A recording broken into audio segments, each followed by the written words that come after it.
Kawedar.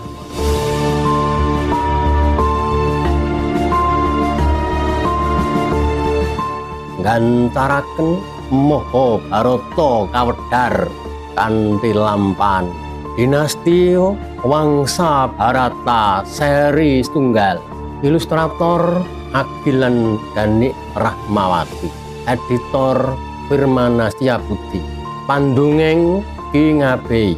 Sugeng nyarsakaken tuwin amreksan.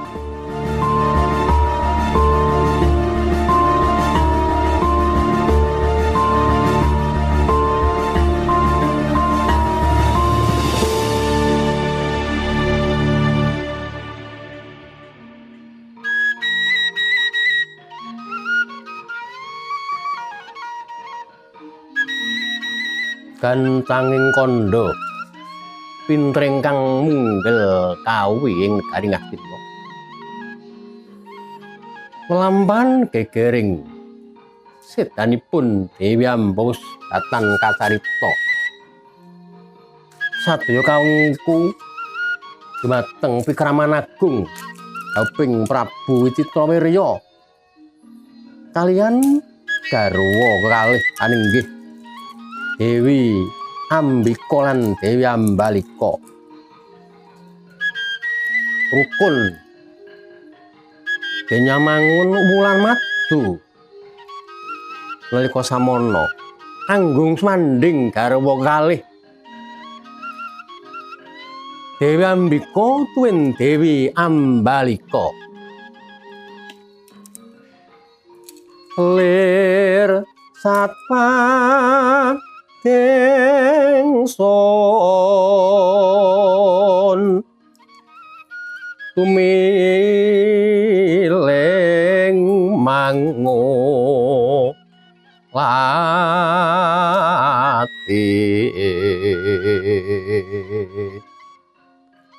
puspita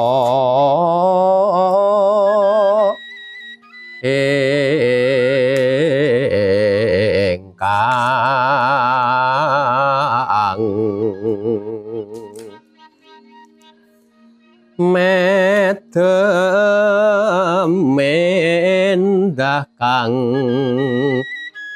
warni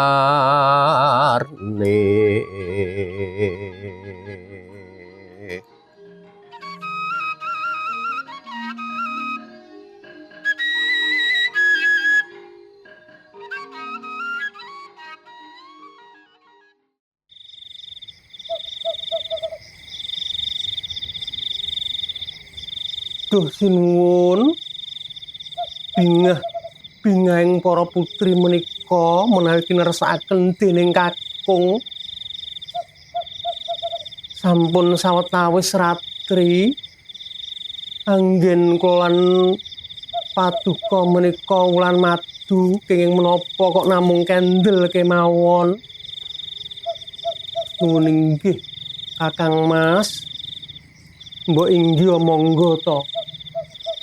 Monggo enggal nedhakaken karsa dumateng kula lan Yayi Dewi Ambalika. Pundi ingkang rumiyin selak mboten sabar menika lho Kakang Mas. Janipun kula pekewet lho sinuwun. Mosok garwa kalih kok kamaranjangipun namung setunggal medhenipun rak inggih dipun pisah to Kakang Mas. Wah, garwaku wong ayu Yayi Dewi Ambalika lan Dewi Ambika. Aja mikir sing ora-ora. Pancen mangkono kersaning pun Kakang. Pun Kakang iki lanange siji wedoke loro ya malah greget lan gayeng to. Lah inggih aning kula ora inggih pekewet to Kakang Mas. Wis to. Ora usah menggalih kang ora-ora. Ambika, Ambalika. Elinga dawuh Kanjeng Ibu yen tak karo kowe iki kon nyengkut sawetara sebabe ben enggal duwe putra. Coba rasane. Susahe Kanjeng Ibu Dewi Durgandini ngatasi permaisuri sepuh, prameswari sepuh duwe putra lanang cacahe loro, Koko Prabu Citragada urung nganti rabi wis seda. Pengarep-arepe harapan satu-satunya iki ya mung ning ingsun karo sliramu iki. Mulane ya ora perlu risi nek sak ranjang isine wanita loro lanange siji ku aku ki ratu kok. Ratu iki mau menang murba, ora menang dipurba, menang misesa, ora menang diwisesa. Ya sak kareping ratu apa neh anak mung siji. Sak karepku kudu katekan. Nggih. Nanging sampun pinten-pinten dalu paduka nggih namung kendel kemawon kok.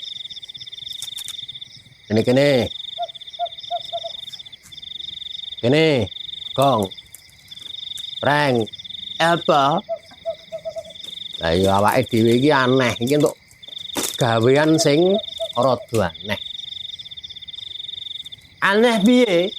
Aku gawean kok kon nunggoni kamar nganten awake dhewe sak jabaning gebyok awake dhewe kon nunggu ning kene. Lho lah iya iki awake dhewe apike nginjen ae lho. Nginjen ngantene kuwi lho. Mungkin ya malah pengen gak lah. Sik, aku tak nginjen sik. Lho. Iki nek di bukani Rama Semar lho, aku wae sing nginjen iki. Lah ada lagi kenthenge semengo. Kosik. Aja ngono carane, Reng. Kleru, Reng, caramu ki kleru. Aku wae. Lho. Petruk iki mah ora, aku ya anguk menek Petruk iki. Lho, aku nang ngene. Duh. Wah, sajak ora sabaran sinuwune karo garwane. Aduh. Sinuwun. Kalau garwa wong lanang siji kok dipit putri loro iki gek piye kuwi goleng lakoni. Aku ya pengen ngerti dhewe ya. Lah.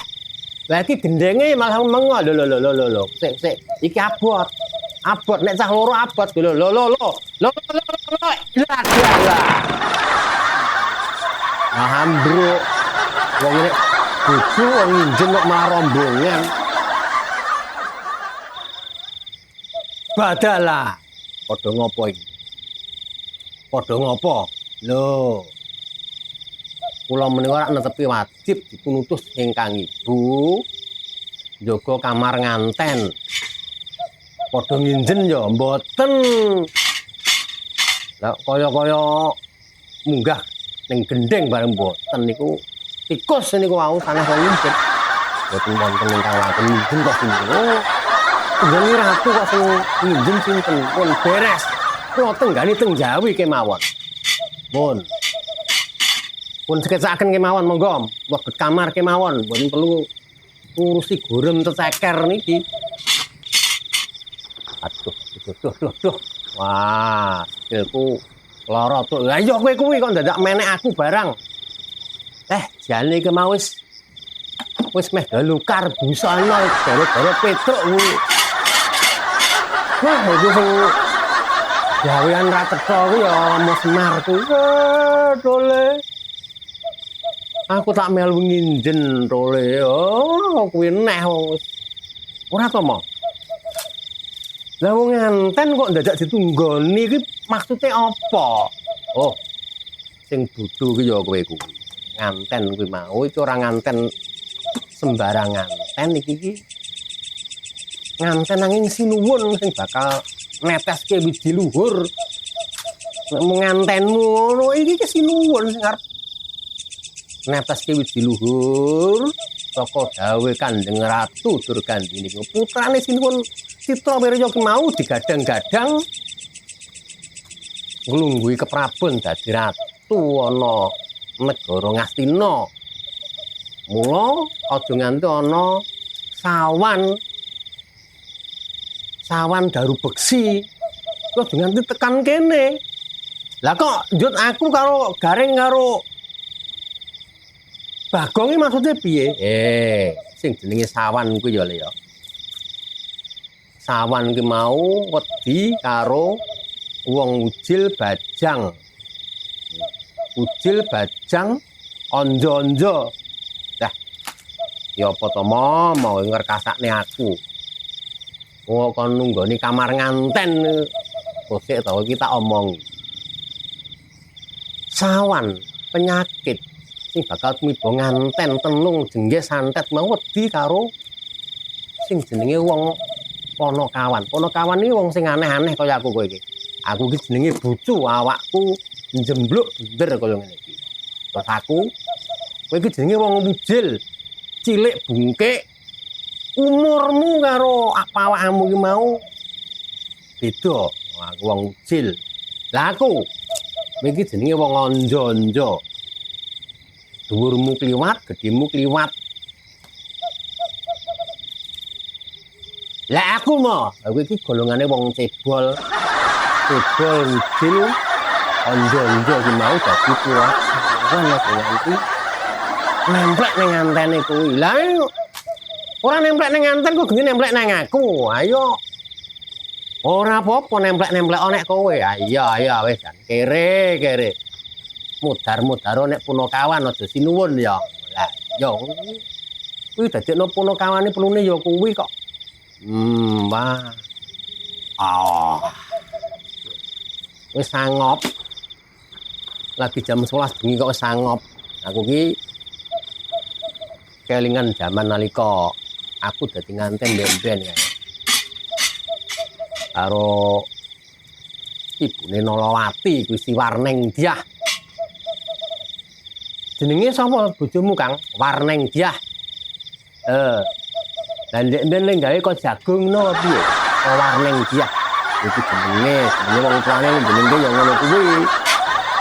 Ah terus olehmu wong kaya kowe iki oleh temanten baru oleh honeymoon iki terus piye polahmu alang ujurmu ki kaya ngopo? Kok alang ujur? Oh, jenenge Warneng Dyah ki mau ya wong desa, anake Pak Lurah ne lurah desa. Jenenge kamar nganten kuwi mau piye? Kamar manten nek cara saiki ya ditonton sing apik nek saiki wah dikeki direnggo-renggo putih kae.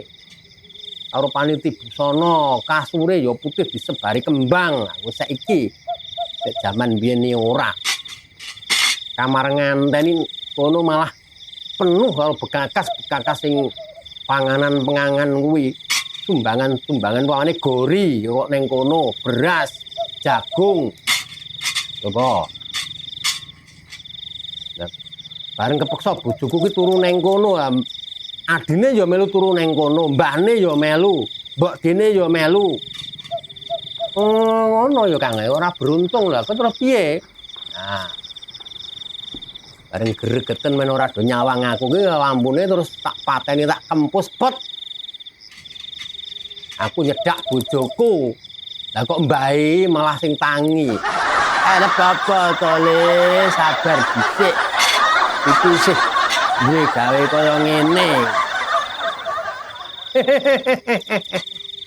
Sing tangi ra bojomu malah mbahne. Ha iya cara desa ki kaya ngono kuwi.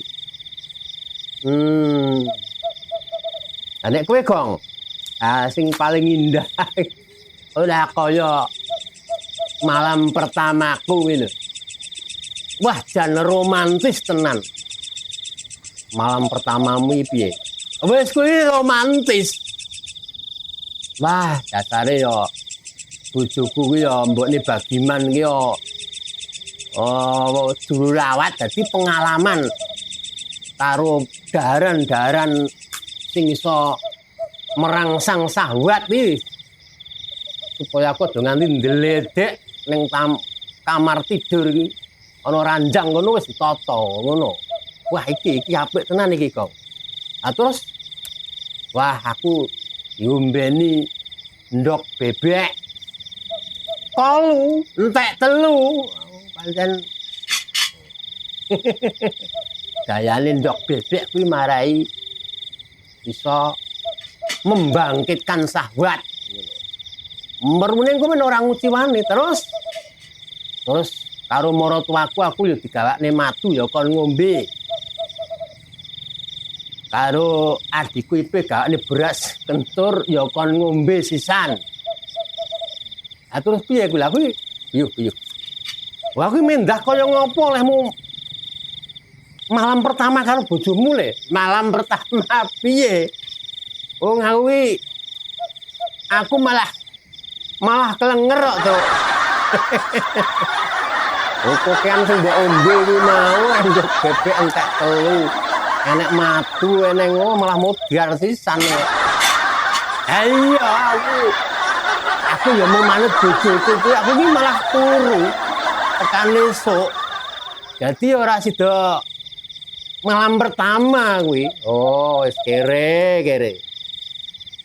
Ora malam pertama malah malam kelabu. Iya. Kon ngenteni ndoro iki ora kena piye-piye ngene iki.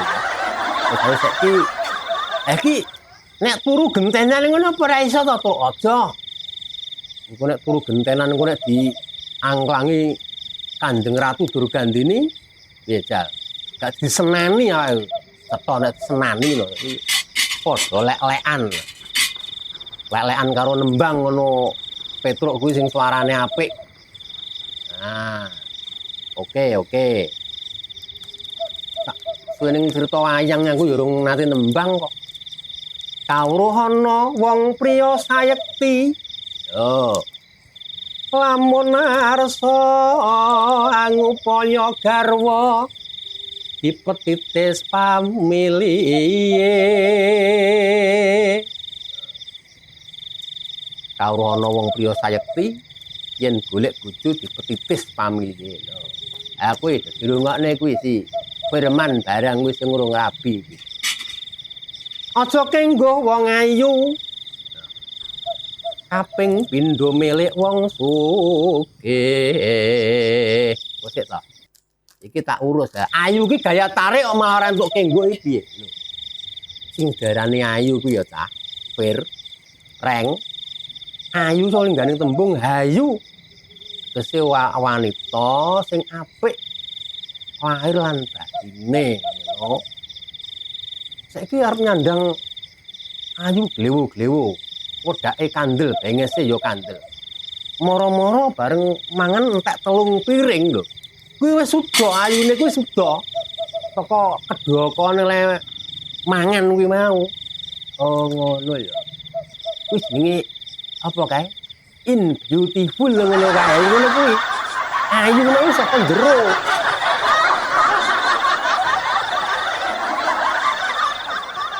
Kaping pindho milik wong sugih.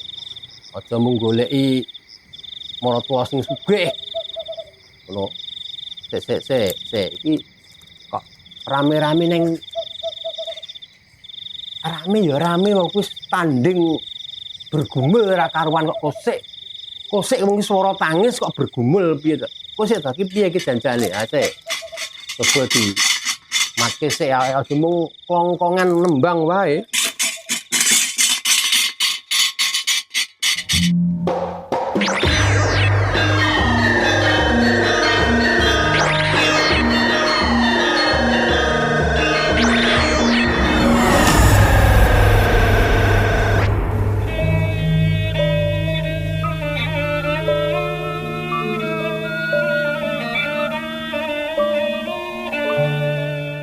Saksana dene mangke Sang Nata Ngastina Prabu Citrawirya Genira arsa ngayahi darmaning kakung nindakake olah kridaning Priwanodya parandene ketingal keganggu kesarasaning Sang Nata.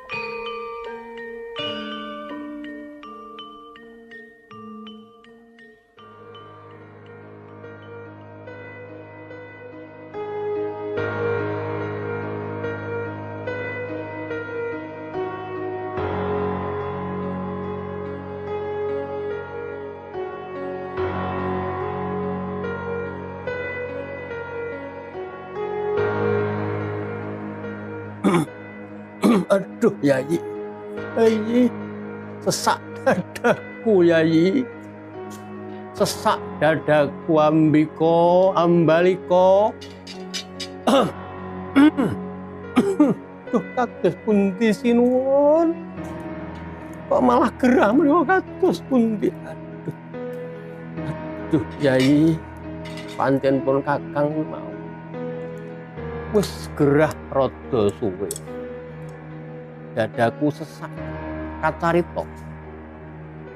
Nyengka Sang Nata Prabu Citrawirya denira arsa nindakaken olah kridaning priya wanodya. Cumbana kelawan garwa sengkan mungkating karsa nyungsang lakuning getih. Pecah jantunging Sang Nata. Pejah kapisanan mutah. Aduh, mati aku Kyai. Mati aku Kyai. Aduh, Ambrika. Aduh. Ibu. Aduh, menika kados pundi Bu Kanjeng Sinuwun. Pikir sajening praja awit saking roganing Sang Nata Prabu Citrawirya. Kepireng gedering Jawi rawuh Dewi Durgandini. Aduh, anakku ngger, Citrawirya iki piye to ngger? Ngantenan kok malah kaya ngene Citrawirya. Citrawirya iki kepiye Bisma? Adimu iki piye Bisma? Citrawirya. Iku di Citrawirya. Tangiya Citrawirya. Citrawirya. Tangiya. Sira iku mau satriya Sumbaga Wiratama putraning Prabu Sentanu. Tangiya. Tangiya wis Citrawirya. Aduh, adikku Citrawirya. Adikku di, aduh kadanging pun bangetan timen Citrawirya. Kowe ninggalke pun Kakang wong bagus. Yama Dipati. Semono anggonmu mentala kelawan aku.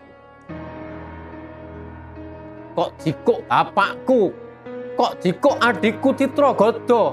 Iki kang ngeruju. Kok jupuk pisan wah iblis keparat. Aja mlayu. Bathara Yama Dipati. Dewa pancabut nyawa.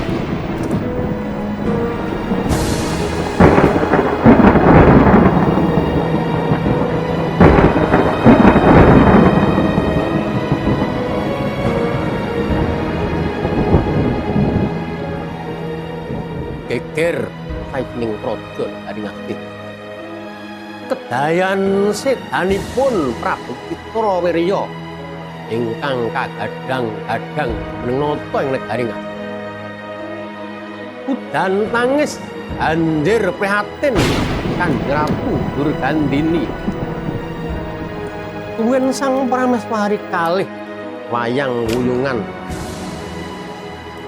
Warsa kideping tekad tan kantenan susahing manah karana sedanipun Sang Nata ingkang tan bangkit pinambeng.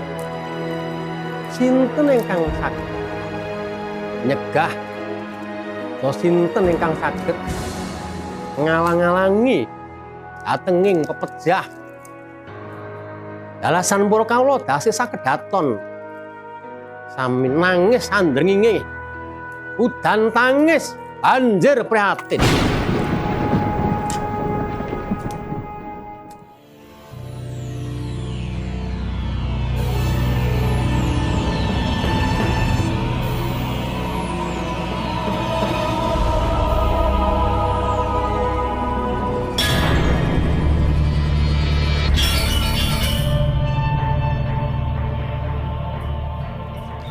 Aja mlayu Yama Dipati.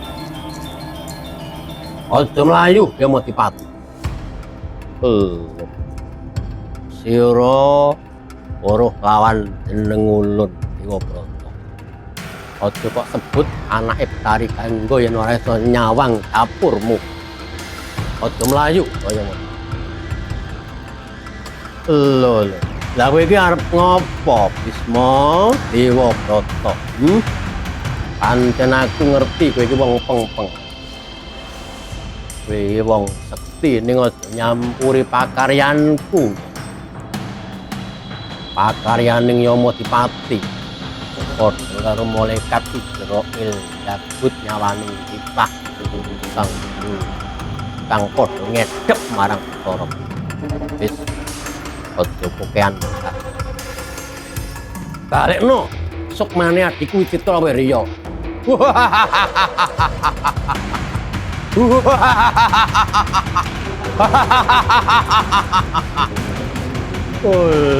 iki wong pinter kok bodoh banget. Apa ana nyawa wis ana regemaning para Yamadipati kok mbok kon balekno? Kawruh ana wong gagah wong bagus. Kaning pati kemau ora bisa disedya. Yen wis tumiba kala tekaning kepati Bisma ora iso dijokke, ora iso dikundurke, ya senadyan mung taktik. Wis aja kopian banget. Wose balekno sok maneh, uripno Citrawirya. Lho. Weh, kudu lah kok kowe kok muksa aku. Kewenanganmu apa kowe muksa karo Yamadipati? Kewenanganku tetap Resi Bisma tresna marang sedulur lan negara ngati. Ora kok balekke iki pidananing Bisma. Lho. Weh, lah kudur iki. Waduh. Waduh. Iki karepmu dhewe iki ya. Untuk palang iki. Mati kowe. Mati kowe.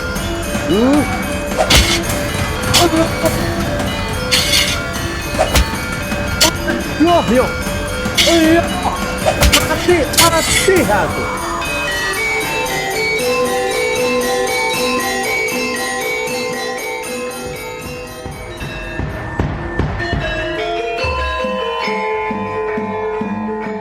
Para miyarsa, mekaten gancaring carita wayang.